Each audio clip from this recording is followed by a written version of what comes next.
देखिए आज हम देखेंगे मध्य प्रदेश राज्य विधिक सेवा प्राधिकरण नियम 1996। 1996 के नियम है ये। सबसे पहले तो इसके राजपत्र में प्रकाशन की जो तिथि है वो है 24 जून 1996। ये याद रखना है, आपको परीक्षा में पूछी जाती है। तो इसके प्रकाशन की तिथि है 24 जून 1996। उसके बाद इसके प्रवर्तन की तिथि भी पूछी जाती है, 1 अप्रैल 1996 इसके प्रवर्तन की तिथि है। तो पहला नियम देखिए, नियम पहला क्या कहता है। नियम 1 में तो आप जानते हैं, नियम नियम 1 है सबसे पहला। नियम 1 में इसका संक्षिप्त नाम प्रारंभ बताया गया है। तो इसका नाम तो आपको पता ही है, ऊपर लिखा है मध्य प्रदेश राज्य विधिक सेवा प्राधिकरण नियम 1996। तो इसका जो है पूरा नाम क्या है, मध्य प्रदेश राज्य विधिक सेवा प्राधिकरण नियम 1996। ये दूसरा क्लॉज कहता है इसका ये कब प्रवर्त होगा। तो ये प्रवर्तन की तिथि जो है, जब राजपत्र में इसमें लिखा है ये ऐसी तारीख को प्रवर्त होगा जिसे राज्य सरकार अधिसूचना द्वारा नियत करे। तो वो तारीख ऊपर लिखी है, प्रवर्तन की तिथि आपको याद रखना, और कुछ इसमें याद नहीं रखना है। तो इसका पहले नियम में क्या है, नाम और प्रारंभ, है ना, संक्षिप्त नाम और प्रारंभ।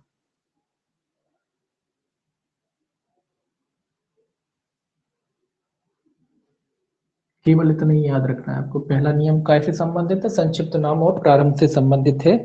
दूसरा नियम जो है इसका, उसमें परिभाषाएं दी गई है। नियम 2 में क्या दी गई है, परिभाषाएं। ये परिभाषाएं आपको देखना है, बस इसमें याद नहीं करना कि दो वन में 2 ए में क्या है, 2 बी में क्या है, ऐसा कुछ नहीं, याद नहीं करना, केवल इसको आपको देखना है। तो देखिए नियम 2 ए में क्या कहा गया है। ए में काय की परिभाषा है, 2 ए में, 2 ए में अधिनियम की परिभाषा है। तो यहाँ आपको बस याद रखना है कि अधिनियम का क्या अर्थ है। इसमें अधिनियम,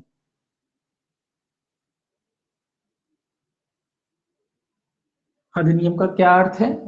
अधिनियम का अर्थ है विधिक सेवा प्राधिकरण अधिनियम 1984। ये याद रखना बस आपको। इसमें अधिनियम का क्या अर्थ है, विधिक सेवा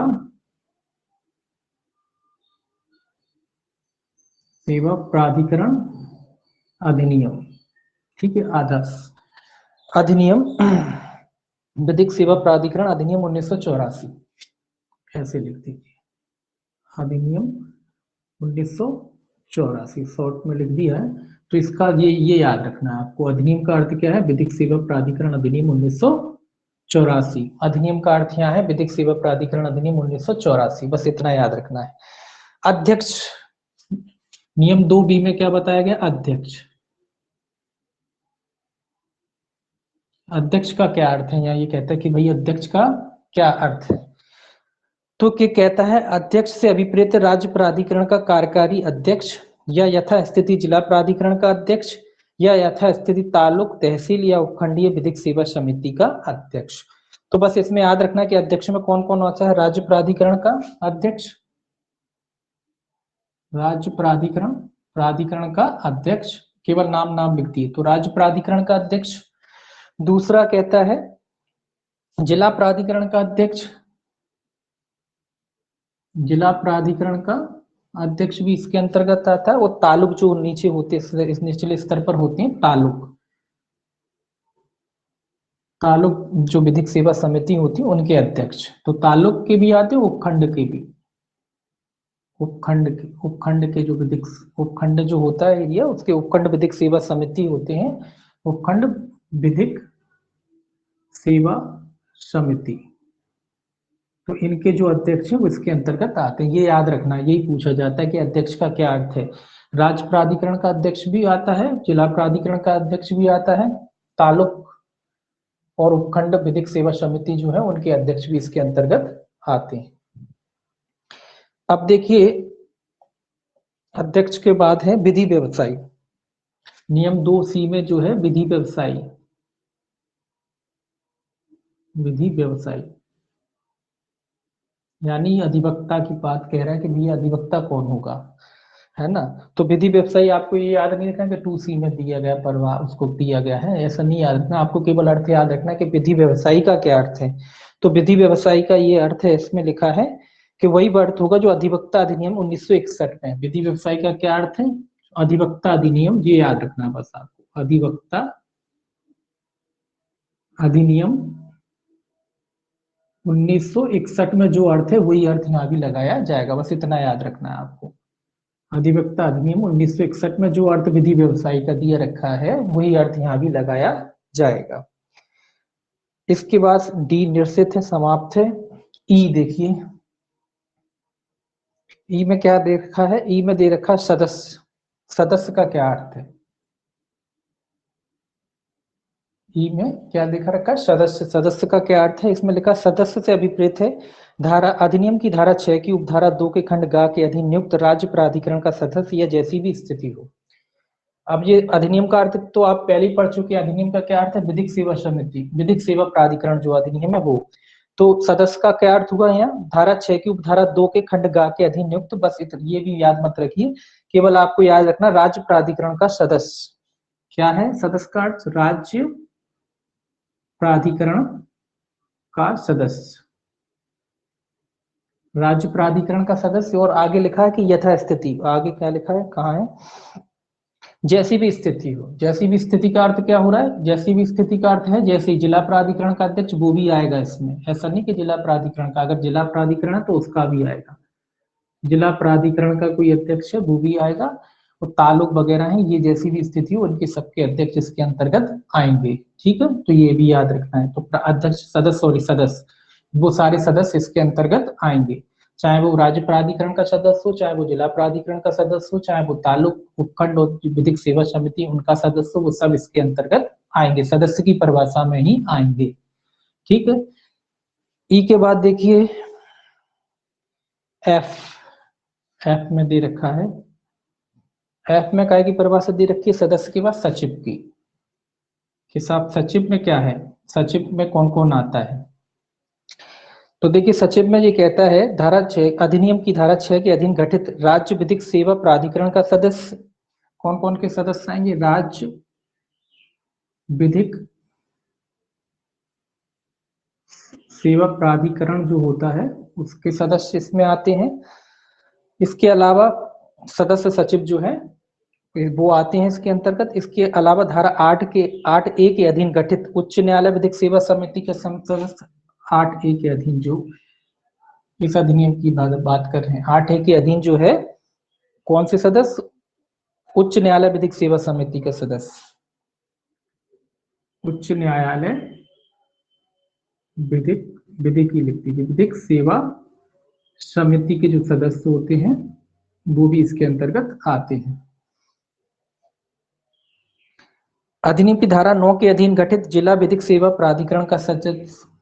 9 के अधीन कौन से? जिला विधिक सेवा प्राधिकरण के जो सदस्य होते हैं वो भी इसके अंतर्गत, सचिव जो होते हैं वो भी इसके अंतर्गत आते हैं। तो ये बस इतना आपको याद रखना है कि ये आते हैं। देखिए अगर इस एक्ट को ये आपको रूलिंग समझनी है तो पहले ये एक्ट समझना पड़ेगा। इसको अगर ढंग से पढ़ लिया तो रूलिंग आ जाएगी, क्योंकि इसी एक्ट से ये रूलिंग निकली है, कोई रूलिंग अलग से निकली नहीं। जो इस एक्ट में जो बातें हैं वही यहाँ बातें हैं, कोई अलग से बातें इसमें होती नहीं है। तो ठीक है ना, तो रूलिंग क्या है? जो एक्ट है वही रूलिंग है। तो एक्ट ढंग से पढ़ेंगे तो रूलिंग समझ में आएगी। ठीक है, तो सचिव हो गया। उसके बाद एफ के बाद जी एक और जो है वो निश्चित है, इसका समाप्त हो गया है। उसके बाद एच है। एच में दे रखा है तालुक, तहसील और उपखंडीय विधिक सेवा समिति का क्या अर्थ है? इसमें लिखा है तालुक। उसके बाद है तहसील। तालुक या तहसील अकेली, तहसील एक ही बात होती है वैसे, तालुक और तहसील कह लीजिए चाहे तालुक कह लीजिए। तहसील या उपखंडीय विधिक सेवा समिति, उपखंड विधिक सेवा समिति, विधिक सेवा समिति। ठीक है, इनका एक ही अर्थ होता है। तो देखिए ये इनका क्या अर्थ है, ये कह रहा है से अभिप्रेत है धारा 11 का के अधीन स्थापित तालुक, तहसील या उपखंडीय विधिक सेवा समिति। अधिनियम की धारा 11A के अधीन। तो अब जब आपने अधिनियम पढ़ा होगा तो ये आपको आसानी से समझ में आ जाएगा कि तालुक की बात कौन सी धारा में की गई है। इसीलिए कह रहे हैं कि जब ये अधिनियम आपने अगर पढ़ लिया तो आपको नियम में कभी कोई दिक्कत आने वाली नहीं है।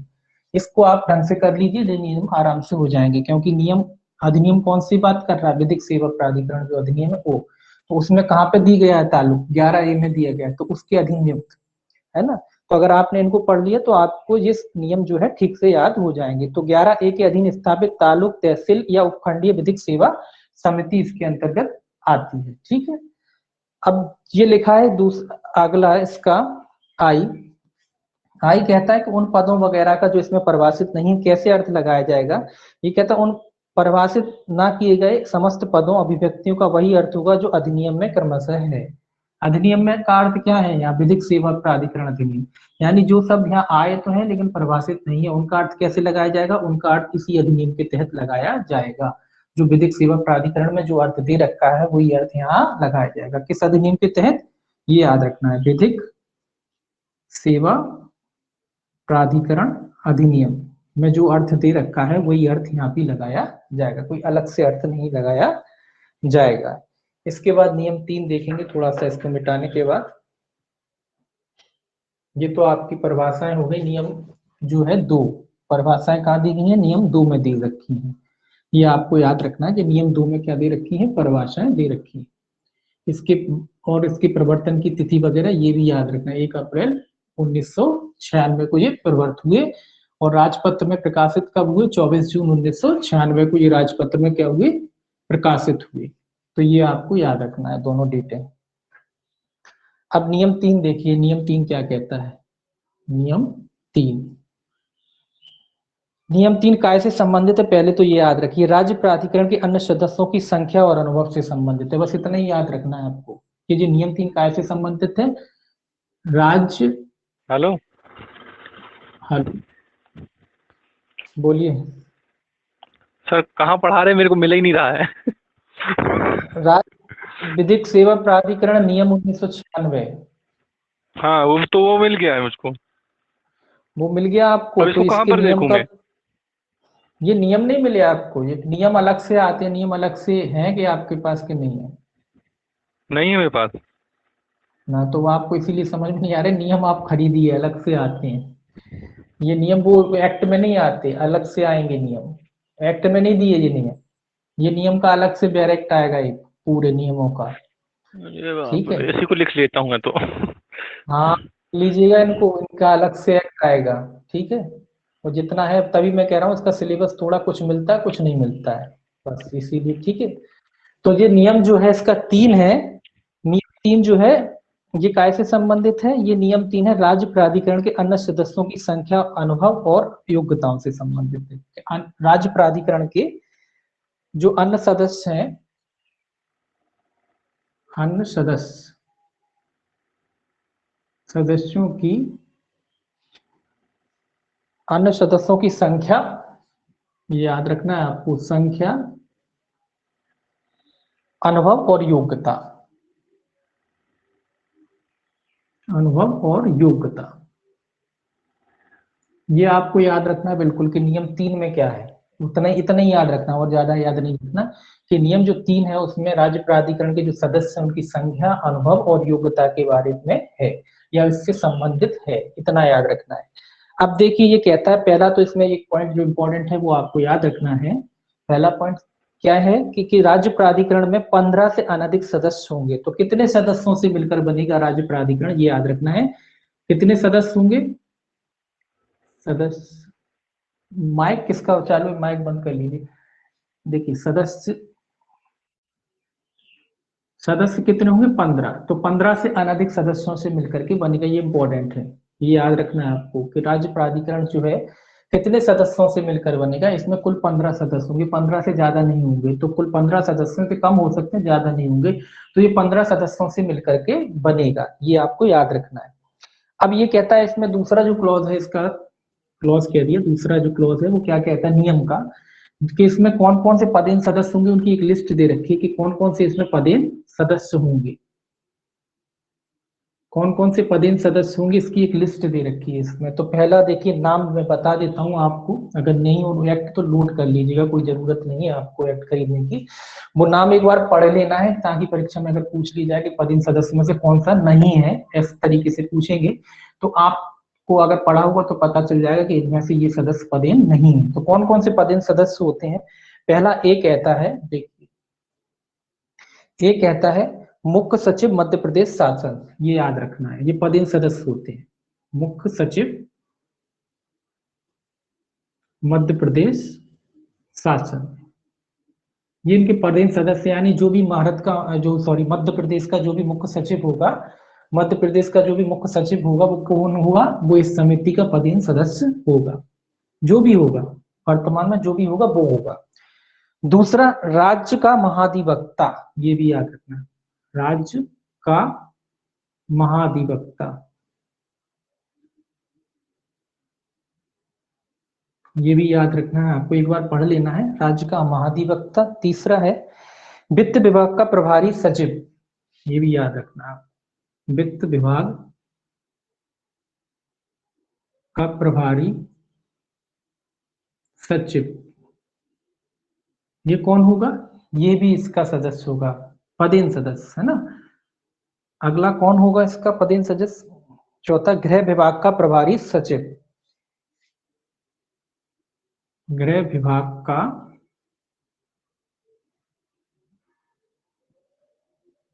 प्रभारी सचिव, ये भी कौन होगा इसका, ये भी इसका पदेन सदस्य होगा। इसके बाद है विधि और विधायी कार्य विभाग का प्रभारी सचिव, विधि एवं विधायी, विधि एवं विधायी मतलब विधि विभाग, कॉमन में आप देखें तो विधि विभाग का जो है, विधि विभाग का और विधायी कार्य विभाग का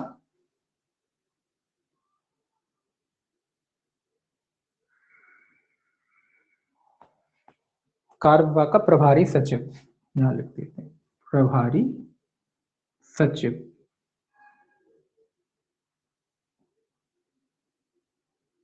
सचिव ये भी क्या होगा, ये भी इसका पदेन सदस्य होगा। इसके बाद देखिए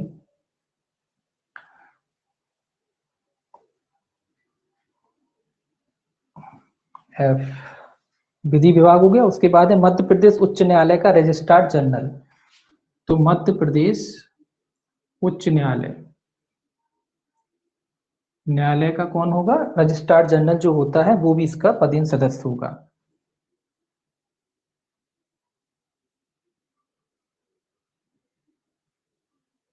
तो रजिस्ट्रार जो जनरल होता है मध्य प्रदेश उच्च न्यायालय का, वो भी क्या होगा, इसका पदेन सदस्य होगा जी। आगे देखिए कौन है, ये सारे इसीलिए लिख रहा हूँ कि आप पे एक्ट नहीं है तो आपको याद हो जाएंगे, लिख लेना इसको, नोट कर लेना, आपको एक दो बार पढ़ लेना इसको। इसके बाद मध्य प्रदेश राज्य, मध्य प्रदेश लिख दिया, राज्य लिखने की जरूरत नहीं। तो मध्य प्रदेश के जो अनुसूचित जाति और जनजाति आयोग हैं, अनुसूचित जाति एवं दोनों एक साथ लिख दिए अनुसूचित जनजाति, ठीक है, जनजाति आयोग का सभापति, आयोग का कौन होगा, सभापति, ये भी क्या होगा, इसका पदेन सदस्य होगा, एच आएगा। एच के बाद देखिए क्या है, मध्य प्रदेश राज्य विधिक परिषद जबलपुर का अध्यक्ष, तो ये भी याद रखना है आपको, मध्य प्रदेश राज्य विधिक परिषद, मध्य प्रदेश राज्य विधिक परिषद जबलपुर, ये इंपॉर्टेंट है, ये भी याद रखना है, जबलपुर का जो है अध्यक्ष है वो भी इसका क्या होगा, पदेन सदस्य होगा, अध्यक्ष, ये भी क्या होगा, ये भी इसका पदेन सदस्य होगा। इसके बाद देखिए आई, आई में कौन है, आई में है मध्य प्रदेश राज्य विधिक परिषद जबलपुर का नहीं सॉरी अध्यक्ष हो गया। उसके बाद मध्य प्रदेश उच्च न्यायालय विधिक परिषद जबलपुर का अध्यक्ष, मध्य प्रदेश उच्च न्यायालय, ये राज्य विधिक सेवा था, ये उच्च न्यायालय है, उच्च न्यायालय विधिक परिषद जबलपुर का अध्यक्ष। एक उच्च न्यायालय में भी होती है विधिक परिषद, उसका अध्यक्ष, विधिक परिषद जबलपुर, ये जबलपुर क्यों लिख रहा हूँ, क्वेश्चन ये भी आता है कि भैया ये जो विधिक परिषद है ये कहाँ होती, कहाँ है ये विधिक परिषद, ऐसा भी क्वेश्चन डाल देते हैं जीएस टाइप का। तो आपको पता होना चाहिए कहाँ है, जबलपुर में। जबलपुर, उसका जो अध्यक्ष होगा वो भी इसका पदेन सदस्य होगा। ठीक है, तो ये भी इसका क्या होगा, पदेन सदस्य होगा। इसके बाद है HIJ। देखिए, ये कहता है जिला प्राधिकरण के 2 सभापति जो उच्च न्यायालय के मुख्य न्यायमूर्ति के परामर्श से राज्य सरकार द्वारा नाम निर्दिष्ट किए जाएं। जिला प्राधिकरण, ये याद रखें, जिला प्राधिकरण, जिला प्राधिकरण के 2 सभापति, कितने, ये याद रखें, 2 सभापति, ये भी इसके क्या होंगे, पदेन सदस्य होंगे। किसके द्वारा नियुक्त किए जाएंगे जी, उच्च न्यायालय के मुख्य न्यायमूर्ति के परामर्श से राज्य सरकार द्वारा। तो कौन नियुक्त करेगा, राज्य सरकार ही करेगी नियुक्त इन्हें, राज्य सरकार करेगी इन्हें नियुक्त।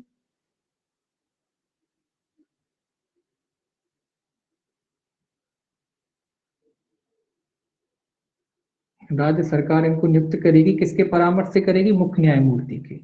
ये तो आपको पता ही है कहाँ का मुख्य न्यायमूर्ति होगा, हाई कोर्ट का, मध्य प्रदेश के हाई कोर्ट का, है ना, हाई कोर्ट का।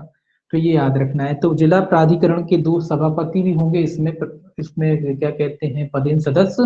और इनकी नियुक्ति कौन करेगा, इनकी नियुक्ति राज्य सरकार करेगी, किसके परामर्श से करेगी, जो हाई कोर्ट का मुख्य न्यायमूर्ति होता है उसके परामर्श से नियुक्ति करेगी। ये आपको याद रखना है इसमें। इसके अलावा, ये तो हो गए पदेन सदस्य, इसके अलावा ये कहता है कि 3, कोई भी व्यक्ति जो प्राधिकरण का सदस्य नाम निर्दिष्ट किया जाएगा जब तक कि निम्न योग्यता न रखता हो। तो ये तीसरा है कि इसमें 3 अन्य सदस्य भी होंगे, 3 अन्य सदस्य, यहाँ लिख देता हूँ, 3 सदस्य और होंगे, 3 सदस्य। इन सदस्यों के अलावा 3 अन्य सदस्य भी होंगे। तो वो 3 सदस्य कौन कौन में से चुने जाएंगे, नीचे कुछ योग्यताएं लिखी, ये तो कॉमन योग्यताएं हैं जो एक बार में पढ़ के आपको बताता हूँ। तो उन योग्यताओं में से अगर कोई व्यक्ति योग्यता उधारित करता हो तो उनमें से कोई 3 सदस्य नियुक्त किए जाएंगे। कौन कौन सी योग्यताएं होना चाहिए, पहला तो कहता है ऐसा सुप्रसिद्ध सामाजिक कार्यकर्ता ना हो जो अनुसूचित जातियों, अनुसूचित जनजातियों, महिला, बालकों, ग्रामीण तथा नगरीय श्रमिकों को सम्मिलित करते हुए जनता के कमजोर वर्गों के उन्नयन में लगा हुआ। तो कौन सा व्यक्ति हो सकता है जो जनता के कमजोर वर्ग, इतना याद रखें, कमजोर वर्गों के उत्थान में लगा हुआ है। ऐसा व्यक्ति जो कमजोर वर्गों के उत्थान में लगा हुआ है, ऐसा व्यक्ति को उनमें से चुना जाएगा। अगर इस टाइप का कोई व्यक्ति, चाहे वो SC ST के लिए कोई काम करता हो, महिलाओं के लिए कोई काम करता हो, या ग्रामीण जो लोग हैं उनके लिए कोई काम करता हो, जो मजदूर लोग हैं उनके लिए कोई काम करता हो, कुल मिलाकर उनको ऊपर उठाने की कोशिश कर रहा हो, ऐसा व्यक्ति अगर है तो उसमें से, उन 3 सदस्यों में से एक सदस्य उसको चुना जाएगा। दूसरा, विधि के क्षेत्र में कोई सुप्रसिद्ध व्यक्ति हो, किस क्षेत्र में, विधि के क्षेत्र में, विधि के क्षेत्र में, मतलब योग्य व्यक्ति हो, कोई अच्छा वकील हो, है ना, जो सामाजिक कार्यों से भी जुड़ा है, वकील भी है, तो इस तरीके का कोई व्यक्ति हो, उसमें से भी चुना जा सकता है। अगला कहता है ऐसा ख्याति प्राप्त व्यक्ति जो विधिक सेवा स्कीम के क्रियान्वयन में विशेष रूप से रुचि रखता है। तो कोई ख्यात व्यक्ति, मतलब प्रसिद्ध व्यक्ति होते हैं ना, जो प्रसिद्ध है समाज सेवा के लिए, इसके अलावा जो समाज सेवा के लिए तो प्रसिद्ध है, साथ ही साथ विधिक सेवा स्कीम, जो विधिक सेवा स्कीमें चलती हैं, विधिक सेवा स्कीम, इसकी इनसे जुड़ा हुआ है, ख्याति प्राप्त है, साथ ही साथ विधिक सेवा स्कीमें जो होती हैं उनसे जुड़ा हुआ कोई व्यक्ति है। तो इनमें से 3 सदस्य चुने जाएंगे, ये आपको याद रखना है, 3 सदस्य इनमें से चुने जाएंगे। कमजोर वर्गों का जो उत्थान करता है, जो विधि के क्षेत्र से जुड़ा हुआ कोई व्यक्ति है, या कोई ख्यात व्यक्ति है। कौन कौन, जो कमजोर वर्गों के उत्थान में लगा हुआ है, विधि के क्षेत्र में है, और तीसरा जो ख्यात व्यक्ति है, ख्याति प्राप्त व्यक्ति है, और ख्याति प्राप्त होने के साथ साथ विधिक सेवा स्कीमों से भी जुड़ा हुआ है या उनमें रुचि रखता है, जुड़ा हुआ है या रुचि रखता है, ये मान लीजिए। तो ऐसा व्यक्ति, ऐसे 3 सदस्य इन लोगों में से भी चुने जाएंगे। ये इसका नियम 3 कहता है, ठीक है ना। तो नियम 3 इधर ही तक है। इसके बाद नियम 4 देखिए, इसका नियम 4 कैसे संबंधित है।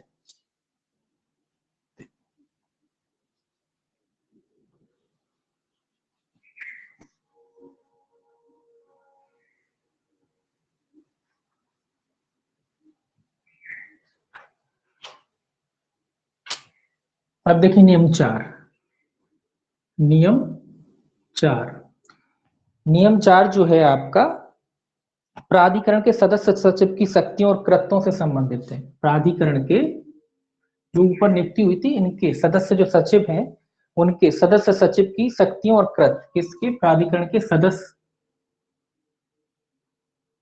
सचिव, इन सदस्य सचिव की क्या है इसमें? शक्तियां और कृत्य। शक्तियां और कृत्यों से संबंधित। कृत्य मतलब उनके कार्यों से, क्या क्या कार्य हैं इनकी, क्या क्या शक्तियां हैं जिससे संबंधित है। इसमें काफी बड़ा लिस्ट दे रखा है इनके कार्यों के बारे में। तो पहला कार्य तो इनका कमजोर वर्गों को निःशुल्क विधिक सेवा देना। पहला काम क्या है? कौन से लोगों को? कमजोर वर्गों को। ये तो आप जानते हैं कि अधिनियम ही कमजोर वर्गों के लिए बना है। तो कमजोर वर्गों को क्या देना? निःशुल्क विधिक सहायता देना। निःशुल्क विधिक सहायता, बस इतना ही पर्याप्त है। तो कमजोर वर्गों के लिए निःशुल्क सहायता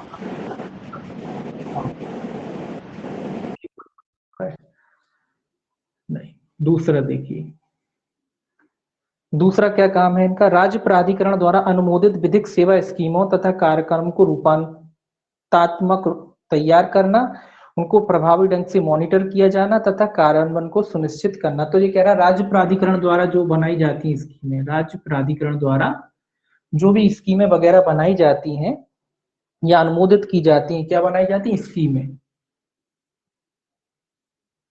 उसको क्या करवाना इनका? उसको लागू करवाना, उसके कार्यक्रम का रूपांतरण करना, तैयार करना, उसको प्रभावी ढंग से, इतना याद रखिए, उसको प्रभावी ढंग से क्या कराना? लागू कराना। उसको प्रभावी ढंग से लागू कराना, साथ ही साथ उसकी मॉनिटरिंग भी करना। तो ये भी इसके काम है। जो राज्य प्राधिकरण द्वारा जो स्कीमें आदि बनाई जाती हैं, स्कीमों को, जो राज्य सरकारों की स्कीमों हैं, स्कीम, तो उनको क्या करना? प्रभावी रूप से लागू कराना और उसको मॉनिटरिंग कराना। ये सारे इसके काम। अगला क्या काम है इसका? राज्य सरकार के विभाग अध्यक्ष के रूप में प्रशासकीय गृह व्यवस्था, वित्त तथा बजट विषयों के संबंध में शक्तियों का प्रयोग करना। ये क्या कह रहा है? राज्य सरकार के विभाग अध्यक्ष के रूप में। किसके रूप में? राज्य सरकार के विभाग अध्यक्ष। राज्य सरकार के विभागाध्यक्ष,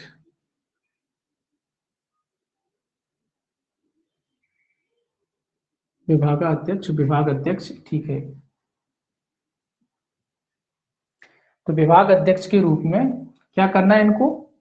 लागू कराना। कौन सा था? तीसरा है। विभाग अध्यक्ष के रूप में प्रशासकीय गृह व्यवस्था, वित्त तथा बजट विषयों के संबंध में शक्तियों का प्रयोग करना। कौन कौन सी व्यवस्था? गृह, वित्त, ये लिखा है गृह, वित्त, और आपका लिखा है बजट। इन तीनों व्यवस्थाओं का प्रबंधन करना, ये इसका काम है। विभाग अध्यक्ष के रूप में क्या करना? गृह, वित्त और बजट, इनको संभालना, कुल मिलाकर इनको देखभाल करना, इनको देखना, ये सारा इनका काम है। चौथा काम क्या है इनका? राज्य प्राधिकरण की संपत्तियों, अभिलेखों, निधियों का प्रबंधन करना। क्या काम है? राज्य की संपत्ति, जो राज्य प्राधिकरण की संपत्ति है, इसके अलावा अभिलेख और निधियों, अभिलेख और निधि जो बनाई जाती है, उनका मैनेजमेंट वगैरह करना, ये सारा भी इसके काम है। किसके काम है? सदस्य सचिव के। पांचवा देखिए क्या काम है, बहुत ज्यादा काम है, काफी है इसके काम। अगला है राज्य प्राधिकरण के सही तथा उचित लेखे रखना, जिसमें के संबंध में नियतकालिक जांच पड़ताल तथा संपरीक्षा सम्मिलित है। तो कुल मिला के इतना लिख लीजिए, लेखे रखना, लेखे रखना, और साथ ही साथ उसकी परीक्षा वगैरह करना, ये सारे इसके काम है। जो लेखे वगैरह, डॉक्यूमेंट वगैरह, दस्तावेज वगैरह होते हैं खर्चे वगैरह से संबंधित, वो समस्त इसी के पास रखे जाएंगे, इसी की जिम्मेदारी है। अगला है उक्त प्राधिकरण का वार्षिक आय तथा व्यय। तो आय व्यय के लेखे रखना, वार्षिक आय और व्यय, एक साल में कितना खर्चा हुआ, तो वार्षिक की बात कह रहा है। वार्षिक, जो वार्षिक आय होती है, लेखे जोखे होते हैं, खर्चे वगैरह होते हैं, उसके बारे में रखना, ये भी इसके काम है। अगला है सामाजिक कार्य समूह, जिला तथा तालुक उपखंडीय विधिक सेवा प्राधिकरण से संपर्क करना। ये कह रहा है जो समूह वगैरह होते हैं कोई, समूह के अलावा आपने ये भी देखा समूह होते हैं, समूह के अलावा तालुक और उपखंडीय जो विधिक सेवा समिति वगैरह होती हैं, तालुक और उपखंड में जो होती है उपखंडीय विधिक सेवा समिति वगैरह होती है, उनसे संपर्क बनाए रखना, संपर्क बनाए रखना, इसीलिए कि तालमेल बना रहे, संपर्क बना रहे सभी से कि भाई क्या काम कर रहा है, तो उसकी जानकारी लिए रखना, उनसे संपर्क बनाए रखना, ये भी सारे क्या है इसके काम है। आगे देखिए 8वां क्या कहता है, संपर्क बनाए रखना। उसके अलावा विभिन्न विधिक सेवा कार्यक्रमों के कार्यान्वयन में समय समय पर की गई प्रगति को सम्मिलित करते हुए आदिकांक्षित तथा पूर्णांकित संख्यान जानकारी, तो इनके बारे में जो भी ये समूह वगैरह हैं ये क्या काम कर रहे हैं उनके बारे में जानकारी रखना। बस इतना याद रखें, क्या रखना, जानकारी की, क्या कार्य की जानकारी, किस बारे में, कार्यों के बारे में, कार्यों के बारे में कि भाई इन्होंने क्या काम किए, किस तरीके से काम कर रहे हैं, उसके बारे में संपूर्ण जानकारी बनाए रखना, ये इसका कार्य है। अगला देखिए इसमें क्या है इनका कार्य। अगला काम है वित्तीय सहायता के लिए प्रस्ताव तैयार करना और उसका उपयोग प्रमाण पत्र जारी करना। ये कई बार वित्तीय सहायता, धन की जो आवश्यकता होती है, वित्तीय सहायता का प्रबंध करना, ये भी सारे, बस इतना लिख दिया मैंने, वित्तीय सहायता, इतना याद रख लेना आप, क्या वित्तीय सहायता का प्रबंध करना, उसके लिए प्रमाण पत्र आदि जारी जो भी किए जाते हैं वो जारी करना, इसी का काम है। जो संगठन वगैरह जो होते हैं, जो उनको कोई आर्थिक मदद की जरूरत है तो उसके बारे में प्रबंधन करना, उसके बारे में देख रेख करना, ये सारा इसका काम है। अगर किसी को वित्त या धन की आवश्यकता है तो उसको धन उपलब्ध कराना, प्रमाण पत्र जारी करना, ये भी इसका काम है। अगला है राज्य प्राधिकरण द्वारा अनुमोदित विभिन्न विधिक सेवा कार्यक्रम को आयोजित करना। विधिक सेवा कार्यक्रमों से संबंधित बैठकों, सेमिनार, तो कुल मिला के विधिक सेवा से संबंधित कार्यक्रम, चूंकि विधिक सेवा पढ़ रहे हैं तो कार्यक्रम से आप समझ जाओगे। तो विधिक सेवा से संबंधित जो भी कार्यक्रम होते हैं, सेमिनार लगते हैं, आयोजन किए जाता है ना, जो लगते हैं, उन सारे का जो सारे आयोजन वगैरह किए जाते हैं उन सब की क्या करना, व्यवस्था आदि करना या उनका आयोजन कराना, ये भी इसी का कार्य है। अगला क्या कार्य है इसका देखिए, विधिक सेवा कार्यक्रमों के विभिन्न पहलुओं के बारे में जनसाधारण को जानकारी देना, जागरूकता फैलाना, कुल मिला के जागरूकता या कह दीजिए जानकारी,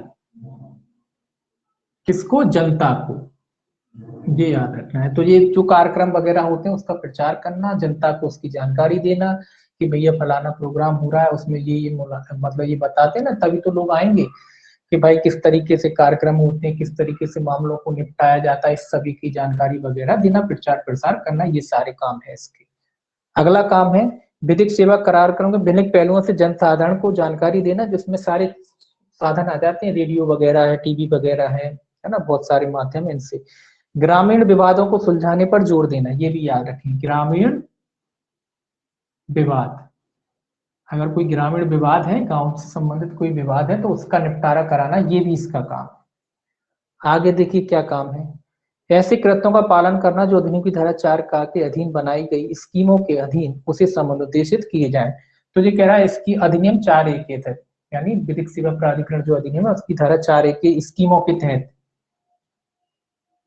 स्कीमों के तहत जो नियम बनाए जाते हैं उन नियमों का पालन आदि कराना, ये भी इसका काम है। 14 देखिए क्या कहता है, 14 कहता है ऐसे अन्य कृत्य जो प्राधिकरण द्वारा सौंपे जाए, और अन्य कृत्य किसके द्वारा, राज्य प्राधिकरण द्वारा जो इन्हें सौंपे जाते हैं वो उनका पालन कराना। ये सारे काम किसके हैं, ये सदस्य सचिव के काम हैं, यही उनकी शक्तियां और यही सारे उसके क्या है, कार्य हैं। ये नियम आपके 4 में बताए गए हैं, तो ये एक बार आप नोट कर लेना थोड़े शॉर्ट में, और बाकी आपको याद रखना, कॉमन से है बस, लेकिन एक बार 2 बार आपको पढ़ने जरूर पड़ेंगे इन्हें कि नियम कौन से नियम में दिए गए हैं, इनके कार्य, ये भी याद रखना पड़ेगा कि नियम 4 में दे रखे हैं, नियम 4 में इनकी शक्तियां और क्या दे रखे हैं, कार्य दे रखे हैं। इसके बाद देखिए अब ये सारी चीजें केवल और केवल आपके जो प्राधिकरण है उसी के हिसाब से, बस आपको थोड़ा सा नियम इसमें याद रखने हैं, नियम थोड़ा याद रखने हैं, कौन से में क्या क्या है, ये क्या क्या काम कर रहे हैं, वो सारी चीजें याद रखना है। अब नियम 5 देखिए, नियम 5 का ऐसे संबंधित है, जो नियम 5 है वो कार्यकारी अध्यक्ष की पदावधि, पद अवधि से संबंधित है कि भाई ये कितने वर्ष के लिए होगा, कितने टाइम तक पद अवधि धारण करेगा। तो ये कहता है राज्य प्राधिकरण का कार्यकारी अध्यक्ष चाहे वह उच्च न्यायालय का सेवारत या सेवानिवृत्त न्यायाधीश हो, राज्यपाल के प्रसाद पर्यंत पर पद धारण करेगा। ये याद रखना। कब तक पद धारण करेगा? राज्यपाल के प्रसाद पर्यंत पर, मतलब जब तक राज्यपाल उचित समझेगा तब तक ये पद धारण, प्रसाद पर्यंत यहां लिख देते हैं। तो ये याद रखना है आपको, ये कब तक पद धारण करेगा? राज्यपाल के प्रसाद पर्यंत पर ये पद धारण करेगा। जब तक राज्यपाल चाहेगा तब तक ये उसका क्या बना रहेगा? सदस्य सचिव को जो अध्यक्ष है, अध्यक्ष बना रहेगा। सचिव अध्यक्ष के बारे में, ये किसकी पद अवधि? अध्यक्ष की, कार्यकारी अध्यक्ष की पद अवधि है। यहाँ लिख देता हूं, कार्यकारी अध्यक्ष।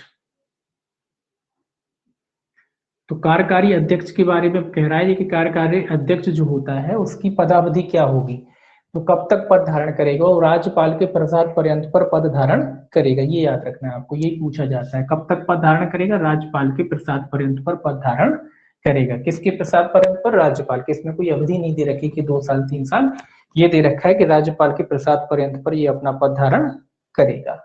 अब नियम 6 देखिए, इसमें नियम 6 क्या कहता है? नियम 6 कहता है राज्य विधिक सेवा प्राधिकरण के मुख्य संरक्षक, कार्यकारी अध्यक्ष और उच्च न्यायालय विधिक सेवा समिति के अध्यक्ष हेतु विशेष उपबंध।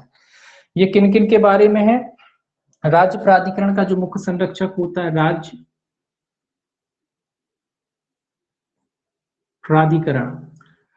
प्राधिकरण का मुख्य संरक्षक कौन होता है? मुख्य संरक्षक कौन होता है? राज्यपाल के जो राज्य प्राधिकरण का मुख्य संरक्षक, ये आपने पढ़ा होगा एक्ट में, कौन होता है राज्य मुख्य संरक्षक? राज्य प्राधिकरण का मुख्य संरक्षक कौन होता है? हाईकोर्ट का मुख्य न्यायाधीश होता है कि नहीं होता है? वो आपको पता होना चाहिए, है ना, मुख्य संरक्षक। इसके अलावा क्या कह रहा है? उच्च न्यायालय विधिक सेवा समिति का अध्यक्ष उच्चतम है क्या? उच्च न्यायालय विधिक सेवा समिति, ठीक है, उच्च न्यायालय विधिक सेवा समिति का अध्यक्ष। इनके बारे में विशेष उपबंध किए गए हैं कि भैया इनके बारे में क्या है? विशेष उपबंध।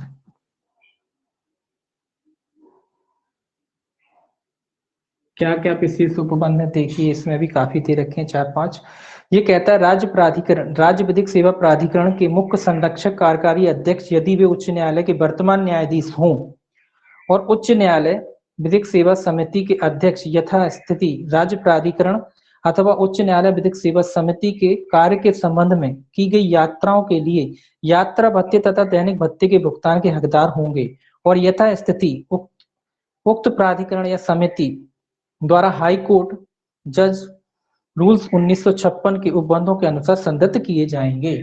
तो ये कह रहा है कि भैया इनके जो भी क्या है खर्चे के बारे में कह रहा है कि भैया ये काय के यथास्थिति राज्य प्राधिकरण और न्याय विधिक सेवा समिति जो भी है इसमें यात्रा भत्ते और दैनिक भत्ते काय के योग होंगे, ये यात्रा भत्ते और इनके साथ साथ दैनिक भत्ते, रोज के जो खर्चे होते हैं वो, और जो यात्रा के खर्चे होते हैं वो इनको दिलाए जाएंगे। और कैसे दिलाए जाएंगे ये याद रखना है आपको। हाई कोर्ट, चूंकि हाई कोर्ट के जज ही होते हैं जी, तो इसीलिए हाई कोर्ट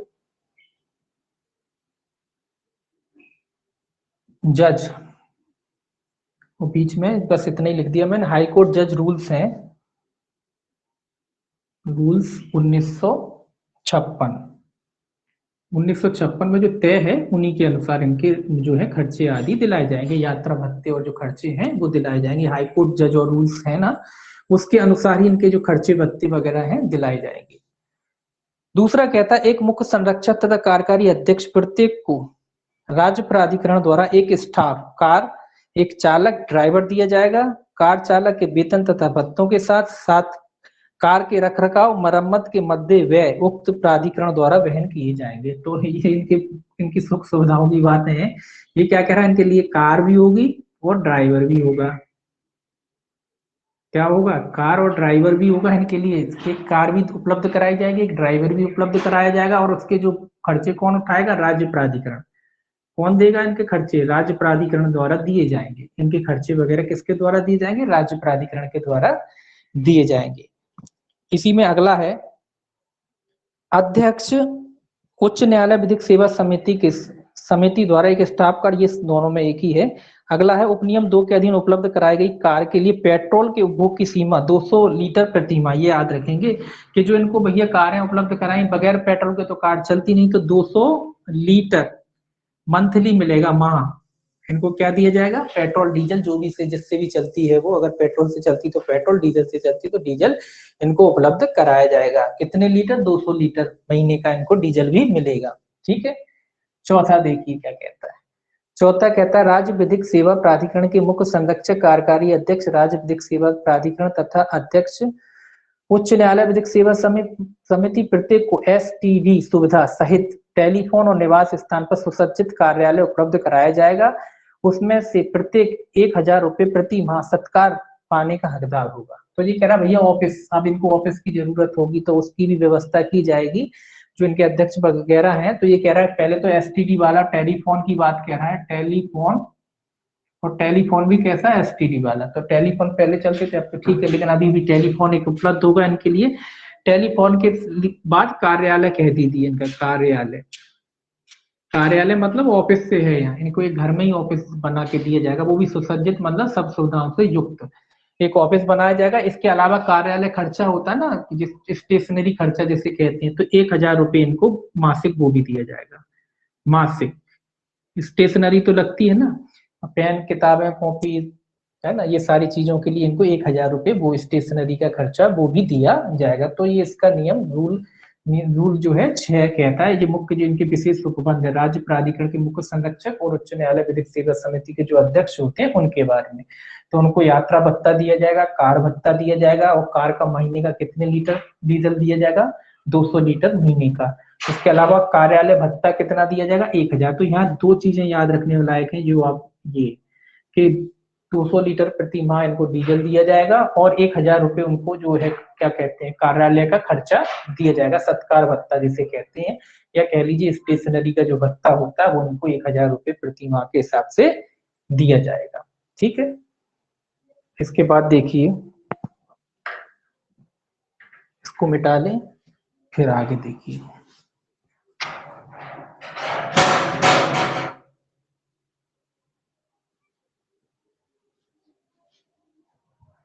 अब देखिए नियम 6A है, नियम 6A और है इसमें।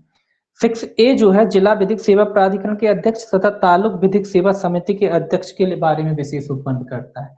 ये कौन के बारे में करता है? जिला विधिक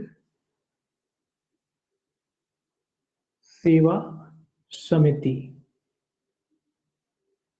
का जो अध्यक्ष है, इसके अलावा तालुक विधिक सेवा समिति का जो अध्यक्ष है, तालुक पूरा वही है, विधिक सेवा समिति का अध्यक्ष सेम है। तो जिला और तालुक जो विधिक सेवा समिति है उनके अध्यक्षों के बारे में भी विशेष उपबंध करता है।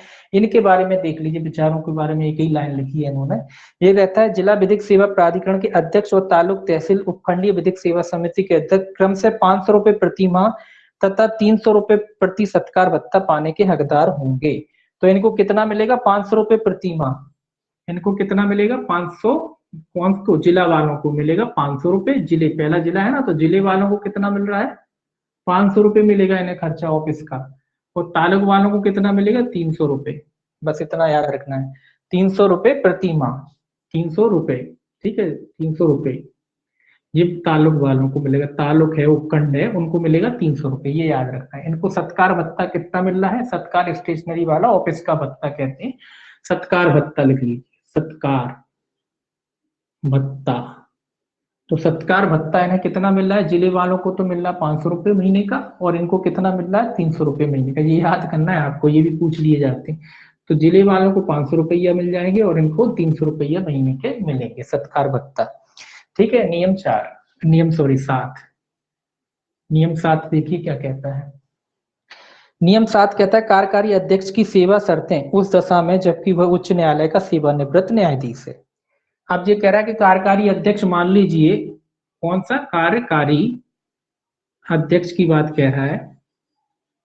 अगर कार्यकारी अध्यक्ष क्या है, उच्च न्यायालय का सेवानिवृत्त न्यायाधीश हो, मान लो ऐसा कोई व्यक्ति है जो उच्च न्यायालय का सेवानिवृत्त न्यायाधीश है और उसको कार्यकारी अध्यक्ष बना दिया गया है, तो उसके बारे में उपबंध करता है। उच्च न्यायालय का सेवानिवृत्त, यानी रिटायर्ड जज है कोई, सेवानिवृत्त न्यायाधीश, ऐसा कोई कार्यकारी अध्यक्ष है समिति का, जिला कार्यकारी अध्यक्ष सेवा की शर्तें, तो जो सेवानिवृत्त हो चुका है, उच्च न्यायालय का सेवानिवृत्त न्यायाधीश है और उसी को कार्यकारी अध्यक्ष अगर बनाया गया तो उसके बारे में उपबंध किया गया है इसमें। ये कहता है राज्य प्राधिकरण का कार्यकारी अध्यक्ष उच्च न्यायालय का सेवानिवृत्त न्यायाधीश है या राज्य प्राधिकरण के कार्यकारी अध्यक्ष के रूप में अपनी पदावधि के दौरान उच्च न्यायालय के न्यायाधीश के रूप में सेवानिवृत्त हुआ है या वो सेवानिवृत्त हुआ है, तो उसके बारे में कह रहा है। पहला कहता है उसके निबंधन तथा शर्तें ऐसी होंगी जो भारत सरकार, वित्त मंत्रालय व विभाग, फिर इसमें एक नोटिफिकेशन की डेट लिखी है, दिनांक 8 अक्टूबर 1987 में या ऐसे अन्य सुसंगत आदेशों में विनिर्दिष्ट जो कि आयोग समितियों के नियुक्त उच्च न्यायालय के सेवानिवृत्त न्यायाधीशों को लागू हो, उससे राज्य के अभिदायी भविष्य निधि में अभिदान करने के लिए अनुवाद किया जाएगा। वह प्रतिमाह 1000 रुपए की सीमा तक सत्कार भत्ते के लिए हकदार होगा तथा राज्य प्राधिकरण द्वारा उसका भुगतान किया जाएगा। तो ये चूंकि हाईकोर्ट के रिटायर्ड जज हैं इसलिए इनके बारे में कह रहा है। जो एक अधिसूचना थी जो राज्य भारत सरकार ने निकाली थी 8 अगस्त 1987 को, 8 अगस्त 1987 को जो अधिसूचना निकाली थी, इनके बारे में चूंकि ये सेवानिवृत्त न्यायाधीश है तो इनका एक अलग से प्रोटोकॉल होता है, तो उसके हिसाब से जो अधिसूचना निकाली थी जो मिलता होगा है ना, वो उसी हिसाब से इनका मेंटेनेंस जो है मिल दिया जाएगा। इसके अलावा कहता है कि इनको भविष्य निधि से, इनको कहाँ से पैसा इनका भुगतान होगा, भविष्य निधि से, भविष्य निधि से इनके जो भुगतान वगैरह कहाँ से किया जाएगा, इनके जो खर्चे, इनकी तनख्वाह वगैरह जो भी जो काम करेंगे तो उनको जो खर्चा दिया जाएगा कहाँ से मिलेगा, भविष्य निधि से इनको खर्चे का भुगतान किया जाएगा। कि और तीसरा कहता है कि भैया इनको 1000 रुपए, 1000 रुपए जो सत्कार भत्ता जो अपन ने ऊपर पढ़ा है, इनको 1000 मिलेगा सत्कार भत्ता, ऑफिस का जो खर्चा है वो कितना मिलेगा, 1000 रुपया महीने का इनको भी दिया जाएगा। बाकी खर्चे कौन होंगे, जो सरकार ने तय कर रखे, केंद्र सरकार ने जो इनकी जो नोटिफिकेशन निकाल के जो तय कर रखे हैं इनके लिए, जजों के लिए अलग से, तो वो हाई कोर्ट और सुप्रीम कोर्ट के जजों के लिए जो तय कर रखे हैं, जो हाई कोर्ट के जज के लिए तय कर रखे हैं, उसी के हिसाब से इनको भी दिए जाएंगे और भारत की संचित कौन सी निधि से, भविष्य निधि से इनका भुगतान किया जाएगा। अब देखिए 8वां नियम 8 क्या कहता है। नियम 8 कहता है राज्य प्राधिकरण की बैठकें, ये बैठकों से संबंधित है। कौन की, तो राज्य प्राधिकरण पढ़ रहे हैं तो उसी की बैठक है, तो ये राज्य प्राधिकरण की बैठकों से संबंधित है। इसमें देखिए पहला क्या कहता है, राज्य प्राधिकरण 3 माह में कम से कम एक बार बैठक करेगा। ये इंपॉर्टेंट है, याद रखना है। कितने माह में, 3 माह में एक बार, 3 माह में कितनी बार, एक बार। तो कम से कम ये याद रखना, ये इंपॉर्टेंट है इसमें। बस जो बैठकें होंगी 3 महीने में एक बार इनकी बैठकें की जाएंगी। तो आपको केवल ये याद रखना है कि 3 महीने में ये एक बैठक, अधिकतर अपन पढ़ते हैं कि 6 माह में एक बार, लेकिन यहाँ कितने दिन में होती है, 3 माह में एक बार ये अपनी बैठकें आयोजित करेंगे। दूसरा कहता है सदस्य सचिव जब मुख्य संरक्षक द्वारा या उसकी उपस्थिति में कार्यकारी अध्यक्ष द्वारा इस प्रकार निर्देशित किया जाए, राज्य प्राधिकरण के कार्यकारी अध्यक्ष से परामर्श से नियत किए जाने वाले स्थान, तारीख तथा समय पर राज्य प्राधिकरण की बैठकें बुलाएगा। तो बैठक कौन आयोजित करता है, कौन बुलाता है, सदस्य सचिव। सदस्य सचिव द्वारा क्या बुलाई जाएंगी, बैठकों को बुलाया जाएगा। और किसके परामर्श से, मुख्य संरक्षक के परामर्श से, मुख्य संरक्षक द्वारा या उसकी अनुपस्थिति में कार्यकारी अध्यक्ष। तो किसके परामर्श से बुलाएगा, या तो मुख्य संरक्षक के या कार्यकारी अध्यक्ष। मुख्य संरक्षक या फिर कार्यकारी अध्यक्ष जो होता है उसके परामर्श से, उसके परामर्श से भी बुलाएगा, इनसे जो परामर्श लेगा, और कुछ इसमें नहीं है। तीसरा देखिए, राज्य प्राधिकरण के कोई 5 सदस्य अत्यपेक्षा में विनिर्दिष्ट विषय वस्तु पर विचार किए जाने हेतु अपनी अत्यपेक्षा राज्य प्राधिकरण के सदस्य सचिव को संबोधित करते हुए भेजेंगे। ये कह रहा है 5 सदस्य, राज्य प्राधिकरण के कोई 5 सदस्य कोई भी विषय वस्तु हो सकती है जिसपे इनको निपटारा वगैरह करना है, तो इसमें से 5 सदस्य कह रहा है अपनी राय वगैरह लिख करके किसको भेजेंगे, राज्य प्राधिकरण कि कोई भी 5 सदस्य अध्यपेक्षा के विषय वस्तु पर विचार करते हुए अपनी राज्य प्राधिकरण के सदस्य सचिव को भेजेंगे। ये किसको भेजेंगे, सदस्य, इसको सदस्य सचिव, जो भी इनकी राय वगैरह कोई भी सदस्य, तो कम से कम 5 सदस्य मिलकर के अपनी सदस्यों, जो सदस्य सचिव है उसको अपनी राय वगैरह अगर बताना चाहे तो ये भेज सकते हैं। 5 सदस्यों को मिलकर भेजना पड़ेगी। चौथा कहता है अध्यपेक्षा की प्राप्ति पर सदस्य सचिव, मुख्य संरक्षक उसकी अनुपस्थिति में कार्यकारी अध्यक्ष अध्यपेक्षा में विनिर्दिष्ट विषय पर विषय वस्तु पर विचार किए जाने के लिए राज्य प्राधिकरण की बैठकें बुलाएगा। तो ये क्या कह रहा है कि भैया इनको कोई मुद्दा होता है ना, जिस मुद्दे पे कम से कम 5 लोग अपनी राय लिख करके सदस्य सचिव के पास भेजेंगे। जब वो कोई मुद्दा है, कोई बात है, तो उसके लिए भेजेंगे। फिर ये क्या करेगा, सदस्य सचिव किसी मुख्य संरक्षक की अनुमति से, अगर मुख्य संरक्षक अनुपस्थित है तो फिर कार्यकारी अध्यक्ष जो है उसकी अनुमति से क्या करेगा, बैठकें आयोजित करेगा। जो भी मुद्दा है, जो भी मसला है उसके बारे में कोई भी समस्या है तो 5 लोगों को कम से कम लिख करके किसको भेजना पड़ेगी, सदस्य सचिव को भेजना पड़ेगी। सदस्य सचिव क्या करेगा, फिर मुख्य संरक्षक से परामर्श लेने के बाद, या मुख्य संरक्षक अनुपस्थित है तो फिर कार्यकारी अध्यक्ष से परामर्श लेने के बाद बैठकें आयोजित करेगा। बैठकों में क्या होगा, बैठकों में उस मुद्दे पर बातचीत होगी। आगे लिखा है,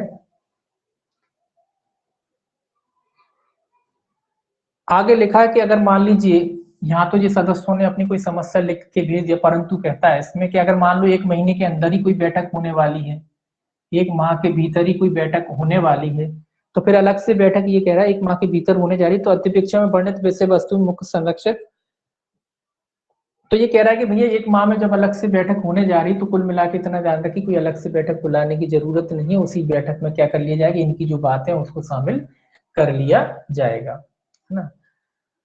अब आगे देखिए इसमें क्या कहता है, ऐसा कोई भी सदस्य जो राज्य प्राधिकरण की किसी बैठक में किसी विषय वस्तु पर विचार किए जाने की वांछा करता है, सदस्य सचिव को ऐसे विषय वस्तु की लिखित प्रज्ञापना देगा, और यदि ऐसी प्रज्ञापना बैठक की सूचना जारी किए जाने के पूर्व प्राप्त होती है तो वह मुख्य संरक्षक या उसकी अनुपस्थिति में कार्यकारी अध्यक्ष के अनुमोदन से बैठक की अनुसूची में सम्मिलित कर लिया जाएगा। तथापि यदि ऐसी प्रज्ञापना बैठक की सूचना जारी किए जाने के पूर्व नहीं होती है तो सूचना में वर्णित उस विषय वस्तु पर बैठक के पीठासीन अधिकारी की अनुज्ञा से विचार किया जा सकेगा।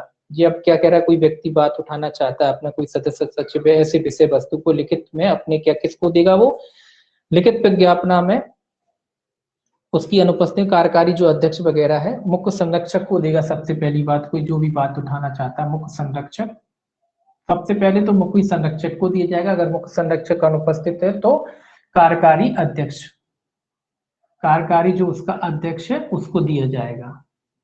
कार्यकारी जो अध्यक्ष है उसको लिखित में बताएगा कि कोई मुद्दा उठाते, जैसे कि लोकसभा राज्यसभा में होता है ना कि पहले लिखित में देना पड़ता है कि साहब हम बोलना चाहते हैं, तो इसी तरीके का यहाँ कह रहा है कि भैया ये लिखित में देगा कि भैया किसी विचार करना है, तो अगर ये सदस्य वो बैठक होने से पहले दे देता है तो उसको शामिल कर लिया जाएगा, उस पर विचार करेंगे मुख्य संरक्षक वगैरह, उसको शामिल कर लिया जाएगा।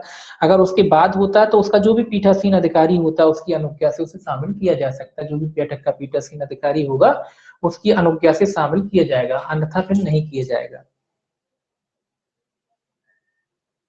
अब ये कहता है कि जो बैठक की जाएगी उसमें जो सदस्य होंगे उनको कम से कम 7 दिन पूर्व सूचना दी जाएगी, 7 दिन पूर्व, तभी तो वो बैठक में शामिल होंगे। तो इनको कितने दिन पूर्व सूचना दी जाएगी, कम से कम 7 दिन पूर्व इनको सूचना दी जाएगी कि बैठक कब होने वाली है। आगे कहता है राज्य प्राधिकरण समस्त प्रश्न उपस्थित मतदान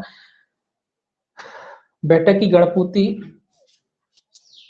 अब चूंकि जो बैठक होती है जिस तरीके से लोकसभा राज्यसभा की कार्रवाई होती वैसे ही इनकी लगभग उस तरीके की नहीं, लेकिन उसी जैसी है कि जो बैठकों में अपना अपनी बात रखते हैं, उसके बाद मतदान होता है इनमें भी। तो ये कहता है कि गणपूर्ति की बात कह रहा है, तो इनकी गणपूर्ति कितनी कब होगी बैठक, 1/3, जितने भी सदस्य हैं उसके कम से कम 1/3 सदस्य उपस्थित हो, तो उसके आधार पर क्या हुआ होगी, इनकी बैठक पूरी होगी, तभी बैठक ली जाएगी। और इसमें लिखा है कि जो मतदान होगा, मतदान में बहुमत के आधार पर जब कोई भी निर्णय लेते हैं तो किस आधार पर लेंगे, मतदान के आधार पर, मतदान, तो मतदान के आधार पर ही डिसीजन लिया जाएगा। और मान लीजिए बराबर मत पड़ जाते हैं तो इसमें जो भी, चाहे इसमें जो भी उसकी अध्यक्षता करता है, मान लो बराबर मत पड़ गए कोई विषय पे बराबर मत पड़ गए तो फिर कौन करेगा वोटिंग, फिर अध्यक्ष कर सकता है। मतलब जो भी अध्यक्षता कर रहा हो, चाहे वो उस मुख्य संरक्षक कर रहा हो या कार्यकारी अध्यक्ष कर रहा हो, जो भी बैठक की अध्यक्षता कर रहा हो, कौन बैठक की अध्यक्षता कर रहा हो, जो भी बैठक की अध्यक्षता जो भी कर रहा है, वो इस स्थिति में मत करेगा जब बराबर मत पड़ जाएंगे। वैसे वो मत नहीं करेगा, लेकिन मत कब करेगा, जब बराबर की स्थिति में मत पड़ जाएंगे, तो फिर जो भी बैठक की अध्यक्षता करता है वो उसमें क्या करेगा, वो उसमें अपना मतदान करेगा। और इसको मिटा लीजिए, देखिए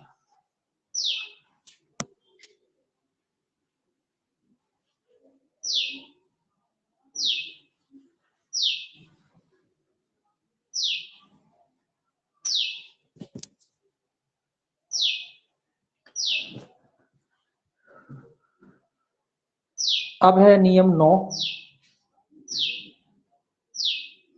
नियम 9 है इसमें।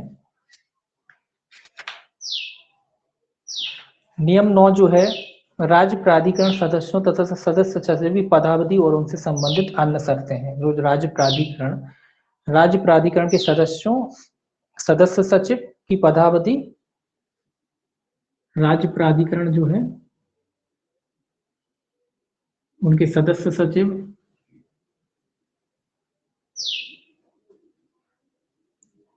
सदस्य सचिव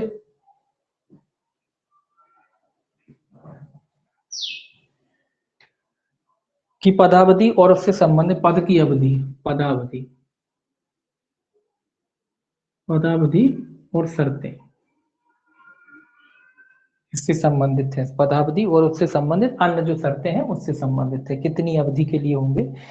इसमें लिखा है पहला नियम, राज्य सरकार नियम 3 के उपनियम 3 तथा नियम 3 के उपनियम 2 के खंड ये छोड़ दीजिए, नामनिर्देशित सदस्यों के 2 वर्ष की अवधि तक बने रहेंगे और पुनः एक और अवधि के लिए नाम निर्देशित किए जाने के पात्र होंगे। केवल इतना याद रखना है कि कितने वर्ष के लिए चुने जाएंगे, 2 वर्ष के लिए।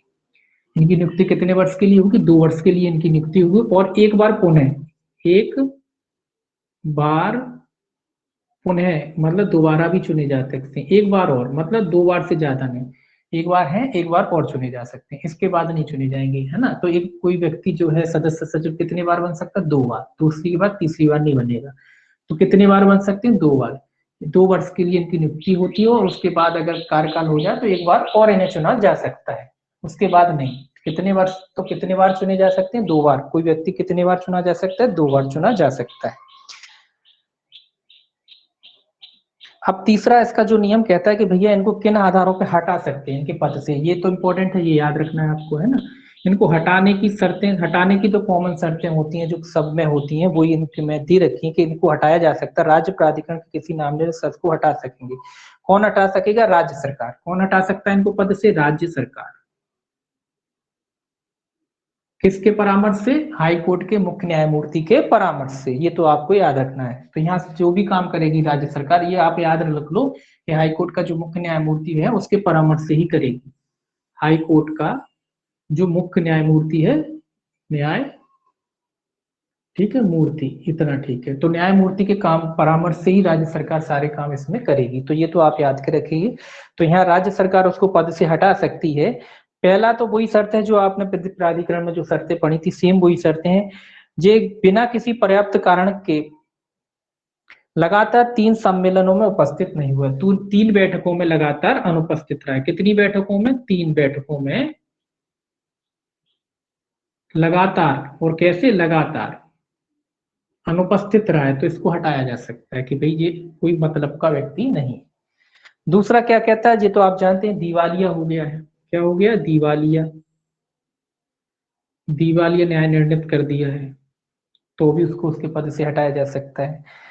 या किसी अपराध का सिद्ध दोष ठहराया गया है, ये भी आप जानते हैं, आपने पढ़ा होगा पहले भी, जो अधिनियम में पढ़ा है वही बात है, सिद्ध दोष। वो कैसा अपराध है, जिसमें नैतिक पतन शामिल है। कैसा है, नैतिक पतन। नैतिक पतन वाला कोई अपराध है वो, जिसका ये सिद्ध दोष हो चुका है, तो भी इसको पद से हटाया जा सकता है।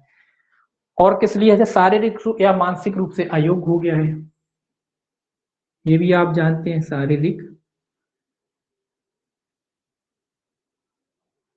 शारीरिक या मानसिक तो इन दोनों में से किसी भी आधार पर अगर अयोग्य हो गया है तो उसको हटाया जा सकता है। अगला देखिए क्या कहता है। अगला कहता है इस प्रकार परक का दुरुपयोग किया है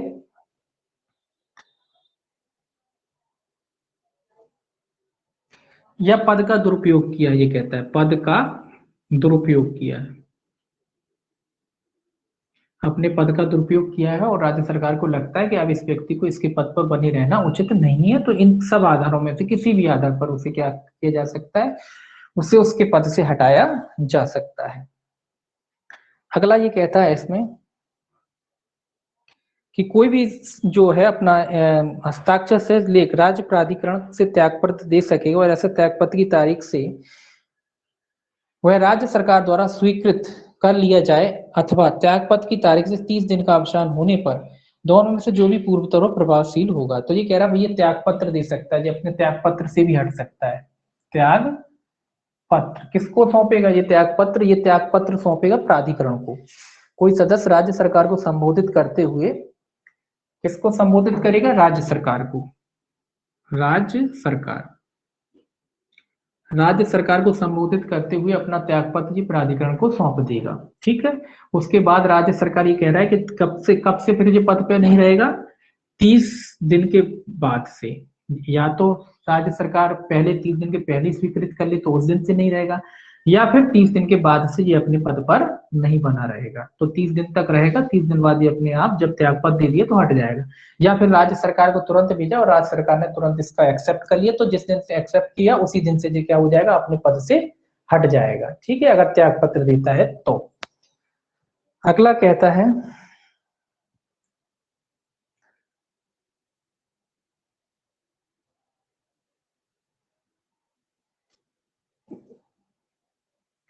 अगला तो इसको हटाने के बारे में है कि राज्य प्राधिकरण का कोई सदस्य जो नियम 3 के उपनियम 3 के अधीन नाम निर्दिष्ट किया गया है उच्च न्यायालय के मुख्य न्यायमूर्ति के परामर्श से राज्य सरकार द्वारा हटाया जा सकेगा यदि राज्य सरकार की राय में सदस्य के रूप में बना रहना वांछनीय नहीं है। तो ये तो वो पहले अपन पढ़ ही चुके हैं, वही चीज है इसमें। अगला देखिए, अगला क्या कहता है, यदि ऐसा कोई सदस्य जो नियम 3 के उपनियम 3 के अधीन नाम निर्दिष्ट किया गया है किसी कारण से राज्य प्राधिकरण का सदस्य ना हो तो रिक्ति की पूर्ति मूल नाम निर्देशन के अनुसार की जाएगी और इस प्रकार निर्दिष्ट व्यक्ति उस व्यक्ति की जिसके की स्थान पर उसे नाम निर्दिष्ट किया गया है शेष अवधि के लिए सदस्य के रूप में बना रहेगा। तो ये क्या कह रहा है कि भैया कोई व्यक्ति जब पद खाली हो जाता है तो जो नया चुना जाता है वो कितनी अवधि के लिए, शेष अवधि के लिए क्या बना रहेगा, उस पद की अवधि पर बना रहेगा। इसमें और कुछ नहीं देखना आपको, बाकी कुछ नहीं है इसमें, काफी दे रखा है लेकिन इसमें आपको और रूलिंग में और कुछ नहीं है। अब इसमें एक चीज और लिखा है कि राज्य प्राधिकरण का सदस्य सचिव पूर्णकालिक कर्मचारी होगा और 5 वर्ष से अनधिक कालावधि के लिए पद धारण करेगा। राज्य प्राधिकरण का सदस्य सचिव, ये 6वां इसका कहता है। दो बातें कैसे आ गई देखिए।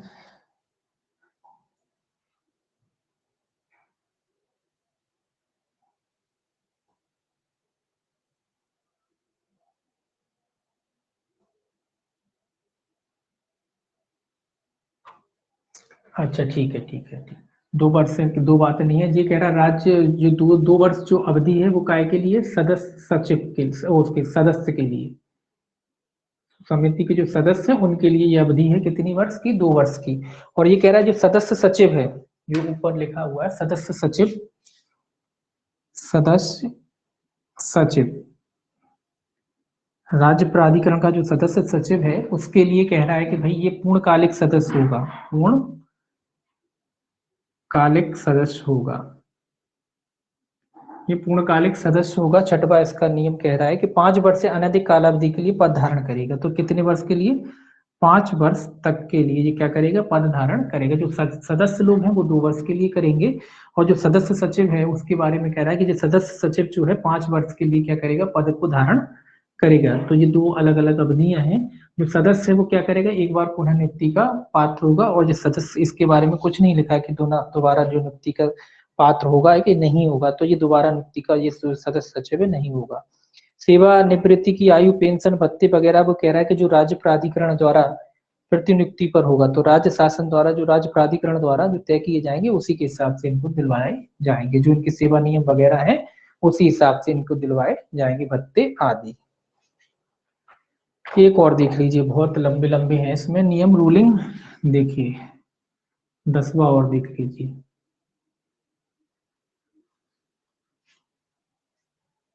दसवां देख लीजिए, नियम 10 और देख लीजिए। नियम 10 देखिए क्या है कि संबंधित है। नियम 10 है राज्य प्राधिकरण के अधिकारी तथा अन्य कर्मचारियों की संख्या। ये कह रहा है कि भैया संख्या के बारे में, राज्य प्राधिकरण की जो अधिकारी वगैरह है संख्या, उनकी कितनी संख्या होगी, कितनी संख्या में वो रहेंगे। तो ये कहता है कि राज्य प्राधिकरण में सचिवीय सहायता के लिए तथा उसके दिन प्रतिदिन के लिए उतनी संख्या में अधिकारी तथा अन्य कर्मचारी होंगे जो राज्य सरकार द्वारा उच्च न्यायालय के मुख्य न्यायमूर्ति के परामर्श से समय समय पर अधिसूचित किए जाए। तो यहाँ संख्या नहीं खोली गई, केवल इतना लिखा है कि जितने जरूरी हो, जितने आवश्यक होंगे उतने होंगे, जो भी अधिकारी कर्मचारी होंगे जितने आवश्यक होंगे उतने अधिकारी कर्मचारी होंगे। और किसके द्वारा नियुक्त किए जाएंगे, यही राज्य सरकार द्वारा, राज्य सरकार द्वारा इनको नियुक्त किया जाएगा। और किसके परामर्श से किया जाएगा, मध्य प्रदेश के जो मुख्य न्यायमूर्ति होते हैं, मुख्य न्यायमूर्ति जो होते हैं, मुख्य न्यायमूर्ति, उनके परामर्श से क्या किया जाएगा, उनको नियुक्त किया जाएगा। और जितने आवश्यक होंगे उतनी संख्या में इनको नियुक्त किया जाएगा। आज इतना ही रहने दीजिए, आगे ज्यादा नहीं, 20-25 नियम और हैं इसके, टोटल 25 नियम है शायद, बाकी कल देख लेंगे इसके जो भी नियम है।